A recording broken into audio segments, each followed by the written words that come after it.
जर ताब्यात घेतले तर त्या ठिकाणचा वाहतुकीचा मोठा प्रश्न सुटू शकतो। वारजे परिसरातील सर्व बाजूला असणाऱ्या नॅशनल हायवेच्या बाजूला असणारा सर्व्हिस रोड असेल, इतर अंतर्गत रस्ते असेल, या संदर्भामध्ये क्रेडिट बॉन्ड पॉलिसी ही त्या ठिकाणी आपण लागू करण्यासाठी आदेश देणार का?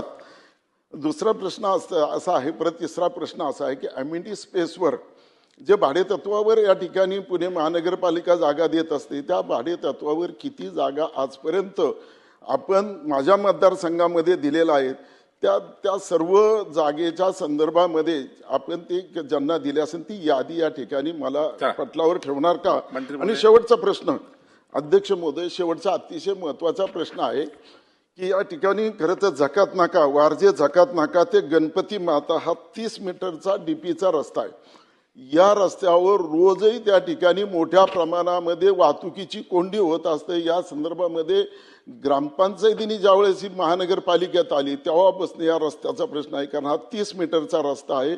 याचं भूसंपादन होण्यासाठी खरं तर या ठिकाणी आपल्याकडे मागणी करण्यात आलेली आहे। तर नाही अध्यक्ष महोदय, शेवटचा भूसंपादन करण्यासाठी जी अध्यक्ष महोदय रस्त्याचा प्रश्न आहे वाहतुकीचा, तर भूसंपादन करण्यासाठी या ठिकाणी 56 कोटी रुपयाची मागणी या ठिकाणी केली, तर तो रस्ता आपण त्वरित करणार आहात का? आणि या संपूर्ण जे 32 गावं आलेली आहेत यासाठी पाण्याचं नियोजन करण्यासाठी आपण काय करणार आहात का? कारण आपण गावं घेण्यासाठी फार उत्सुकतेने गावं घेतली, गावांनी कुठला असा प्रस्ताव दिला नव्हता की आम्हाला पुणे महापालिकेत घ्यावं म्हणून। उत्तर द्या।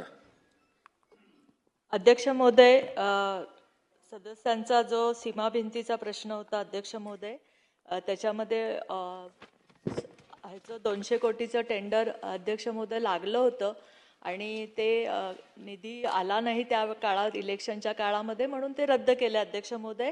ते टेंडर आता फेरनिविदा काढण्यासाठी अध्यक्ष महोदय आपण निर्देश दिलेत, कारण कलेक्टरकडे आता 30 कोटी रुपये जमा झालेले आहेत, तर त्यामुळे त्याची फेरनिविदा काढून आपण सीमाभिंतीला त्यांच्या याच्यामध्ये त्यांच्या मतदारसंघातले ते 75 कोटीचं काम आहे ते त्यांना मिळेल अध्यक्ष महोदय। त्याचप्रमाणे त्यांचा जो पाणी पुरवठ्याच्या जलशुद्धीकरण प्रकल्प आणि पाण्याच्या लाईन्स वगैरे टाकण्यासाठी आपण 32 गावासाठी नगरोत्थानमध्ये आपण मागणी द्यावी असं निर्देश ऑलरेडी अध्यक्ष महोदय दिलेले आहे, कारण बैठक आपण घेतली होती या संदर्भातली।